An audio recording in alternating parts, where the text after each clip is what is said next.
కథావాణికి స్వాగతం. కథావాణి శ్రోతలందరికీ చెప్పాలని ఉందికి స్వాగతం. ఈనాటి టాపిక్ అరిషడ్వర్గాలలో 5వది అయిన మదం. అరుదైన ఆసక్తికరమైన ఈ అంశాన్ని ఇంకా మొదలు పెట్టేస్తాను.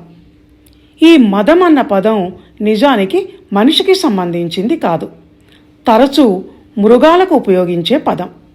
మీది మిక్కిలి ఏనుగుకు వాడతారు. మదించిన ఏనుగు శ్రేష్టమైనది అని, అలాంటి మేలుజాతి ఏనుగు నుంచి ఎప్పుడు మదజలం స్రవిస్తూ ఉంటుందని అంటారు. రెండోది కవి సమయం కూడా కావచ్చు. ఏనుగు కుంభస్థలంలో ముత్యాలు ఉంటాయన్నది కూడా మరో కవి సమయం. ఆ విషయం అటుంచితే మదం అన్నది మాత్రం మృగ లక్షణం. అందుకే ఏనుగును అదిలించటానికి కర్రలు చెర్నాకోలాలు సరిపోవు. మావటివాని చేతిలో ఉండే ఇనప గూటం లాంటి అంకుశంతో పొడుస్తుంటేనే దానికి కొంచెమైనా నొప్పి పుట్టి ముందుకు నడుస్తూ ఉంటుంది. ఈ మదం అన్నది మృగలక్షణమే కాక రాక్షస లక్షణం కూడా అని మనం పురాణ కథల ద్వారా తెలుస్తోంది. మహిషాసురుడు, నరకాసురుడు వీళ్లంతా మదగర్వంతో విర్రవీగుతూ దేవతలను, మునులను, ఋషులను బాధించటం చేస్తూ ఉండేవారట. పై 2 ఉదాహరణలను బట్టి అసలు మదం అంటే ఏమిటి అని విశ్లేషిస్తే నాకేమనిపిస్తోందంటే, బలానికి స్వార్థం, అహంకారం తోడై కన్ను మిన్ను కానకుండా ప్రవర్తిస్తూ చెడు పనులు, దుష్టకార్యాలు చేసే బుద్ధి కలిగినది మదం అంటే అని. బలం ఉండటం మంచిదే. అది లేనిదే ఎవరైనా క్రూర మృగమో శత్రువో మీదికి దండెత్తి వచ్చినప్పుడు తనను తాను రక్షించుకోలేడు, తన వారిని రక్షించలేడు. కానీ ఆ బలం బలహీనులను హింసించటానికి, పరస్త్రీలను చెరబట్టడానికి, దాడులు హత్యలు చేయటానికి ఉపయోగపడేది అయితే అది పనికిరాదు. అది ఉండకూడని లక్షణం అవుతుంది. అంతఃశత్రువై తన నాశనాన్ని తనే కొని తెచ్చుకునేదిగా తయారవుతుంది. ఇక మృగ లేక రాక్షస లక్షణమైన ఈ మదం మనిషి మనసులో ప్రవేశించిందంటే ఇక దాని దుష్ఫలితాల గురించి చెప్పేదేముంది. అయితే మదము అన్న మాటను అరిషడ్వర్గాలలో చేర్చారంటేనే అర్థం మనిషిలో మదం ఉంటుంది అని చెప్పటం, ఉండకూడదని హెచ్చరించటం. మదం అన్న పదానికి అర్థం గర్వాంధత అని చెప్పబడింది. గర్వం ఉండటం కొంతవరకు ప్రమాదకరమైనదైతే గర్వంతో కళ్లకు మాయపొరలు కమ్మి అంధత్వం రావటం అన్నది మనిషిని ధర్మ అధర్మ విచక్షణ లేకుండా ప్రవర్తించేలా చేస్తుంది. ఇది మరింత ప్రమాదకరం. ఏనుగుకు మదం 8 స్థానాలలో ఉంటుందట. అలాగే మనిషిలో ఉండే మదం 8 రకాలు. ధనమదం, దాస్యమదం, విద్యామదం, యవ్వనమదం, కులమదం, సంపత్మదం, రాజ్యమదం, మతమదం అన్నవి ఆ 8. మదపుటేనుగును మావుటివాడు అంకుశంతో తన అదుపాజ్ఞలలో ఉంచుకున్నట్టు మదమెక్కిన మనిషిని కూడా కఠినత్వం వహించి హద్దులు మీరకుండా చేయాల్సి వస్తుంది. అందుకే మదాన్ని అణచాలి అంటారు. పోగొట్టడమనో అధిగమించటమనో అని అనరు. పురాణ కాలంలోనూ రాక్షసుల మదాన్ని అవతార పురుషులు అణిచారే గాని, సమూల సంహారం చేశారే గాని దాన్ని చిన్న అవలక్షణంగా భావించి తొలగించే ప్రయత్నం చేయలేదు. రాక్షసులు బలగర్వితులు. దేవతల నుంచి మొండి పట్టుదలతో సాధించిన ప్రకృతి విరుద్ధ, ధర్మ విరుద్ధ వరాల వల్ల వచ్చిన గర్వంతో మదించి వరమిచ్చిన ఆ దేవతల మీదికే దండెత్తి వాళ్లను నానాబాధలు పెట్టినవాళ్ళు. వాళ్ల పేర్లు కూడా ఎలా ఉంటాయో చూడండి. ఒకడు మహిషాసురుడు, రెండోవాడు నరకాసురుడు. మహిషము అంటే దున్నపోతు, దున్నపోతులా ఉండే రాక్షసుడు. నరకాసురుడు అంటే నరకుడు అంటే అర్థం నరులను చంపేవాడు అని. పేరులోనే మదాన్ని, హింసా ప్రవృత్తిని, రాక్షసత్వాన్ని నింపుకున్న వాళ్ళు వీళ్ళు. అందుకే విష్ణుమూర్తి ఒక్కో రాక్షసుని సంహారం కోసం ఒక్కో అవతారం ఎత్తాల్సి వచ్చింది. మహిషాసురునికి స్త్రీ చేతిలో చావు ఉంది గనక దుర్గ తన శూలంతో వాడి మదమణిచి సంహరించి మహిషాసుర మర్ధని అయింది. ఇక్కడ చూడండి, మహిషాసుర మర్ధని అన్నారు కానీ సంహారిణి అని అనలేదు. మర్దించటం అంటే అణచటం అని అర్థం. నరకాసురునికి కూడా ఒక స్త్రీ చేతిలో, అది తల్లి చేతిలో చస్తావని శాపం ఉండటం వల్ల భూదేవి అవతారమైన సత్యభామకు అతనితో తలపడవలసి వచ్చింది. చివరకు శ్రీకృష్ణుని చక్రాయుధంతో వాడికి చావు మూడింది.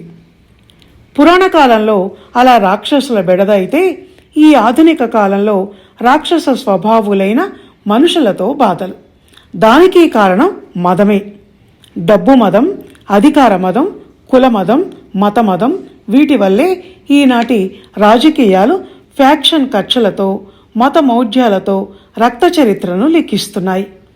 అధికార మదం పేదవాడి బతుకును బుగ్గిపాలు చేస్తోంది. 6 అంతఃశత్రువులలో మిగతా 5 ఎవరి మనసులో ఉంటాయో వాడికే ఎక్కువ నష్టాన్ని కలిగించేవి. కానీ ఈ మదం అలా కాదు. పంట చేలో పడ్డ గుడ్డి ఎద్దు లాంటిది. అందుకే గుడ్డెద్దు చేలో పడ్డట్టు అన్న సామెత వచ్చింది. అసలే ఎద్దు, అందులోనూ అది గుడ్డిది. దానికి బుద్ధి ఉండదు. ఏం చేస్తోంది దానికే కనపడదు, గుడ్డిది కనుక. కోతకొచ్చిన పంట చేనును నాశనం చేస్తుందంటే చేయదు మరి. మదం కూడా అంతే. ఒళ్ళంతా కొవ్వెక్కి ఉంటుంది కనుక దానికి ఉచ్చనీచాలు, ధర్మాధర్మాలు, న్యాయాన్యాయాలు ఇవేవీ తెలియవు. అందుకే వాడు మదం ఎక్కి ఉన్నాడురా అన్న మాటలు ఈ కాలంలోనూ జనం వాడుకలో ఉన్నాయి. మదం పట్టి ఉన్నవాడు ఎవ్వరినీ లక్ష్యపెట్టడు. చేతిలో కత్తి పట్టుకొని వీధిలో తిరుగుతూ అడ్డం వచ్చిన వాళ్ళనందరినీ నరుక్కుంటూ పోయే ఒక్కో నరకాసురుడు లాంటివాడు. సాటి మానవుడికి, సమాజానికి ప్రమాదకరమైన వ్యక్తులు ఇలాంటి వాళ్ళు. కాకుంటే ఆ కాలంలో రాక్షసుల చర్యలను అరికట్టడానికి ఏ చట్టాలు, న్యాయస్థానాలు లేవు. ఇప్పుడు ఈ అభినవ నరకాసురులకు అవి ఉన్నాయి. కాకుంటే అవి ఎలా పనిచేస్తున్నాయి?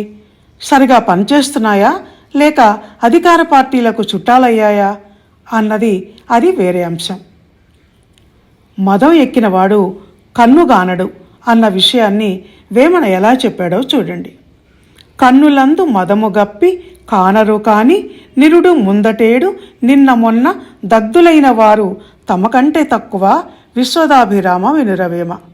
గతంలో ఈ నేల మీద బూడిదైన వారు తమకంటే తక్కువ వారు కాదు.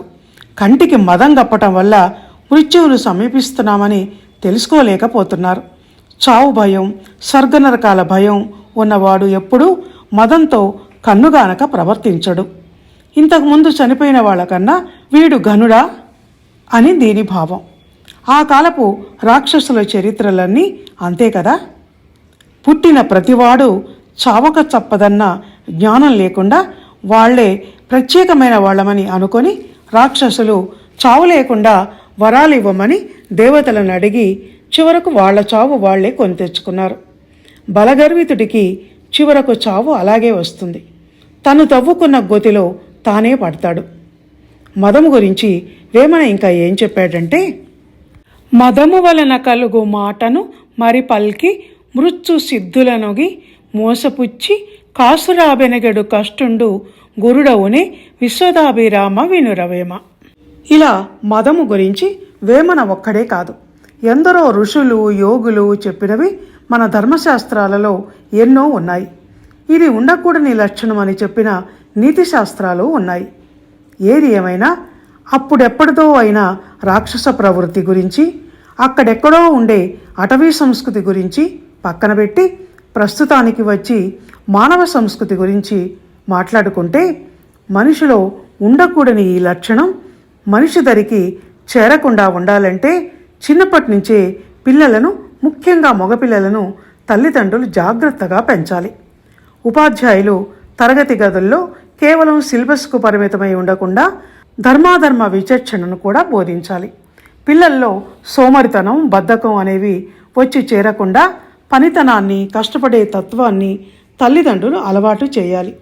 కూర్చున్న చోటుకు అన్నీ అందించి ప్రేమతో కూరి కూరి పెట్టి స్వార్థపూరిత మనస్తత్వం అలవడుతుంటే మందలించకుండా ఉంటే పెరిగి పెద్దయ్యాక ఒంట్లో కొవ్వు, మనసులో మదం వచ్చి చేరే ప్రమాదం ఉంది. మనిషిలో స్వార్థం ఎప్పుడైతే వచ్చి చేరుతుందో అప్పుడు మానవత్వం అనేది మనసులో మచ్చుకైనా లేకుండా పోతుంది. గొంతెమ్మ కోరికలు ఎక్కువైపోవటం, జీవితంలో సంతృప్తి అనేది లేకపోవటం, ఎదుటివాడికి ఉన్న దాన్ని ఆశించే అత్యాశ, దురాశ, అవి తీరకపోతే దౌర్జన్యానికి కూడా దిగటం, ఇవన్నీ జరిగి ఘోరాలు నేరాలు ఎక్కువైపోతాయి. ఇల్లు, స్కూలు తర్వాత పిల్లలు తిరిగే ప్రదేశం ఈ సమాజం. కనుక వ్యవస్థలో ఉన్న లోపాలు పిల్లల మనసు మీద చెడు ప్రభావాన్ని చూపించే ప్రమాదం ఉంటుంది. కనుక యంత్రాంగం చేతిలో ఉన్న ప్రభుత్వాలు వాటి నిర్మూలనను ప్రజా పరిపాలనలో భాగంగా చేసుకోవాలి. ఇలా చెప్పుకుంటూ పోతే ఈ మదం గురించి ఎంతైనా ఉంటుందండి. కనుక ఇక్కడితో ముగించి ఇక సెలవు తీసుకుంటాను. ధన్యవాదాలు.